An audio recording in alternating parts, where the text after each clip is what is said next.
Hello everyone, this is professor Sana Ansari और आज के इस वीडियो में हम डिस्कस करने वाले हैं legal rights of disable persons.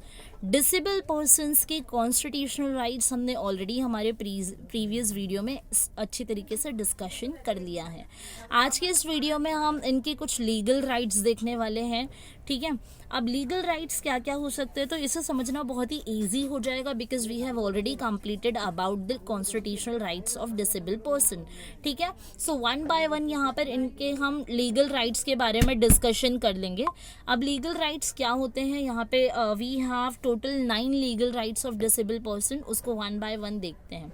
First है national trust for welfare of person with autism, cerebral palsy and mental retardation and multiple disabilities Act 1999 act के अकॉर्डिंगली डिस्कशन करेंगे।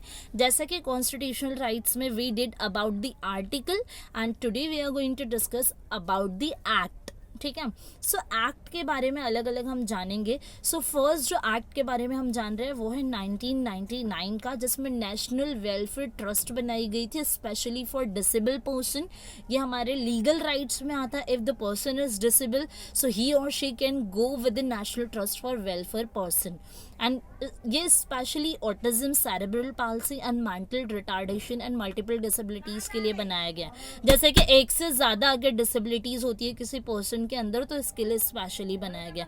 अब ऑटिज्म क्या होता है? सो ऑटिज्म नॉर्मली कैसा होता है ना, जो जिनका डेवलपमेंट में थोड़ा प्रॉब्लम होता है, मेंटली डेवलपमेंट नहीं हो पाता, जिनका मेंटली डिसेबल्ड होते हैं, ठीक है, उनको हम नॉर्मली ऑटिज्म कहते हैं। ठीक है, एबनॉर्मल चाइल्ड वी कैन से।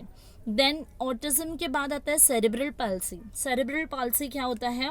जहाँ पे आपका ये जो न्यूक्लियर जो आपका नहीं, जैसे कि मैं अगर समझाने के लिए इजी करना चाहूँ तो जो मसल्स का कोऑर्डिनेशन नहीं हो पाता है हमारी बॉडी में। अगर आप देखोगे तो बहुत ही जगह पे बॉडी एकदम फ्लेक्सिबल हो जाती है, बहुत ज़्यादा फैली हुई होती है एंड बॉडी के कुछ पार्ट्स होते हैं जो लिमिटेड होते हैं और कुछ पार्ट्स बहुत ही ज़्यादा फैल जाते हैं। So that is called as leprosy, cerebral palsy।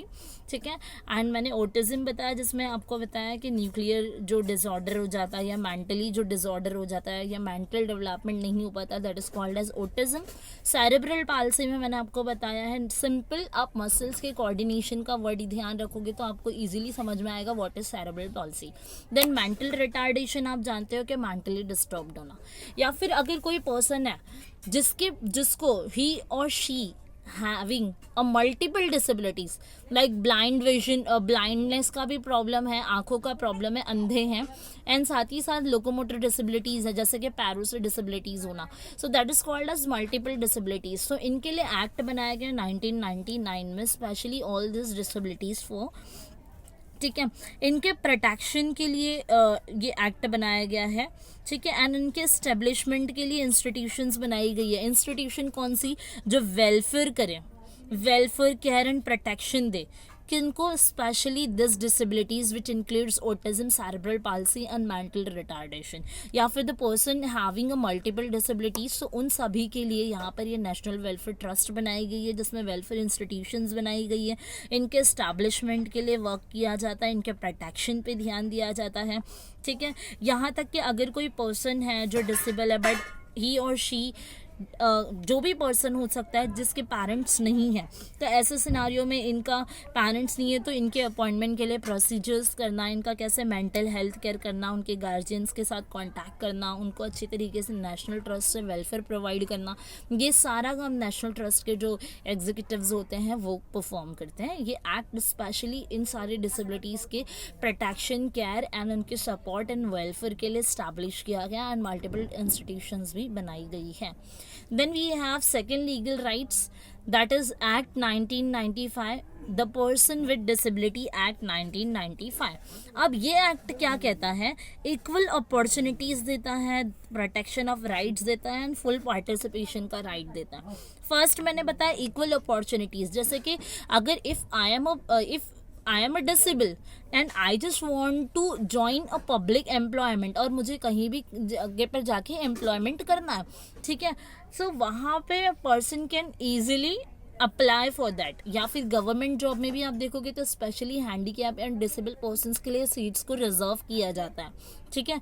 सो यहाँ पे कैसा होता है कि अगर ऐसे कोई पर्सन है तो इनको इक्वल अपॉर्चुनिटीज प्रोवाइड की जाती है, इनके राइट्स को प्रोटेक्ट किया जाता है एंड इनको फुल पार्टिसिपेशन के राइट्स मिलते हैं अकॉर्डिंग टू एक्ट 1995, ठीक है। Then we have third legal rights that is act 1992। क्या कहता है act 1992? The rehabilitation council of India. अब relief and rehabilitation services provide करना पीपल विद डिसेबिलिटीज को स्पेशली, ठीक है। इनको ट्रेनिंग कोर्स देना, रिहैबिलिटेशन प्रोफेशनल ट्रेनिंग देना, उनके लिए इंस्टीट्यूशंस को रिकॉग्नाइज करना, that is also called as rehabilitation council for specially handicap person, ठीक है। सो रिहैबिलिटेशन होता क्या है, जहाँ पर आप क्या करते हो, उनको different relief and rehabilitation services देते हो स्पेशली फॉर डिसेबल पर्सन को, ठीक है। सो इनके लिए इनके स्टैंडर्डाइज ट्रेनिंग सेटअप करना, इनके रिहैबिलिटेशन के लिए, प्रोफेशनल रिहैबिलिटेशन के लिए उनके लिए इंस्टीट्यूशन रिकॉग्नाइज करना, यूनिवर्सिटीज़ करना जहाँ पर डिग्री डिप्लोमा सर्टिफिकेट्स मिले। अब डिसेबल पर्सन भी स्टडी कर सकते हैं, they can also get there education. अगर जैसे कि अगर सबसे ज़्यादा डिसेबिलिटी में देखो तो अगर कोई पर्सन ब्लाइंड है, बट ब्लाइंड स्टूडेंट्स के लिए भी स्कूल्स होती है जहाँ पे वो डॉट उनका स्टडी मटेरियल होता है जिससे वो स्टडी करते हैं, ठीक है। सो अदर डिसेबिलिटीज़ में तो child can easily complete their studies, no. So यहाँ पर specially relief and rehabilitation councils जो स्पेशली उनके प्रोफेशनलिज्म, इनके स्टैंडर्डाइज के लिए बनाया गया है act 1992। Then we have act 1986, the national policy on education. Education policy बनाई गई है, it is also called as national policy on education act 1986। अब इस पॉलिसी के अकॉर्डिंग आप देखोगे सो ये एक्चुअली इम्प्लीमेंट किया गया है, किस वजह से इम्प्लीमेंट किया गया? To achieve the goal of providing education to all including disable person. ये जो एक्ट बनाया गया है इसका गोल ये है कि हम ईच एंड एवरी पर्सन को क्या दें, एजुकेशन प्रोवाइड करें इंक्लूडिंग डिसेबल पर्सन, ठीक है। डिसेबल पर्सन, हैंडीकैप पर्सन, चाहे वो फिजिकली हैंडीकैप हो चाहे वो मेंटली हैंडीकैप हो, ठीक है, उन सभी को क्या करना है, इक्वल अपॉर्चुनिटी देना है टू गेट देयर एजुकेशन। ये एक्ट हमें 1986 के अकॉर्डिंग मिलता है। देन उसके बाद है हमारा workman's compensation act 1923। Workman compensation act 1923 क्या होता है?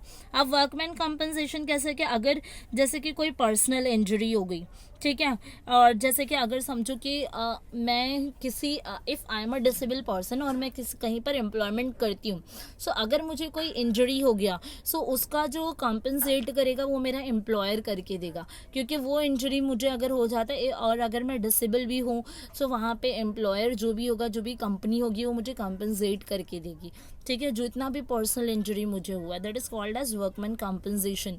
सो अगर कोई डिसेबल पर्सन है जो किसी कहीं पर काम कर रहा है so he can ask for the workman compensation also in case of personal injury according to act 1923। अब इसके बाद बचे 4। फोर्थ लास्ट है आपका एम्प्लॉयज स्टेट इंश्योरेंस एक्ट है ये 1948 सेक्शन 46C, ठीक है। अब सेक्शन 46C के अकॉर्डिंग अगर आप देखोगे तो एम्प्लॉयज़ का जो इंश्योरेंस होता है सो इंश्योरेंस के भी यहाँ पर जो भी इंश्योर्ड पर्सन है, ठीक है, उसको भी यहाँ पर इंश्योरेंस किया दिया जाता है। अगर कोई इंजरी हो रहा है, कुछ हो रहा है तो उसका इंश्योरेंस होता है डिसेबल पर्सन का, स्पेशली डिसेबल पर्सन का इंश्योरेंस किया ही जाता है as per the act 1948। Every employer has to do it, ठीक है। देन है हमारा द पेमेंट ऑफ ग्रेचुइटी। अगर कोई भी पर्सन है, इन case of disable person also, every completion of 5 years या फिर आप कंटिन्यूसली सर्विसेज दे रहे हो किसी ऑर्गेनाइजेशन में, तो अगर आपके 5 years कंप्लीट होते तो you will definitely get the gratuity amount, ठीक है। सो जो डिसेबल पर्सन होते हैं तो उनको भी ये ग्रेचुइटी अमाउंट मिलेगा as per the act 1972। Then we have second last point legal services. Legal rights के लिए ये एक्ट है, जैसे कोर्ट ऑफ लॉ के एक्शन से related 1987। And the last one is the mental health care act 2017। 2017 में अप्रैल 2017 में ये एक्ट बनाया गया है एंड ये mental health care services provide करता है डिसेबल पर्सन को।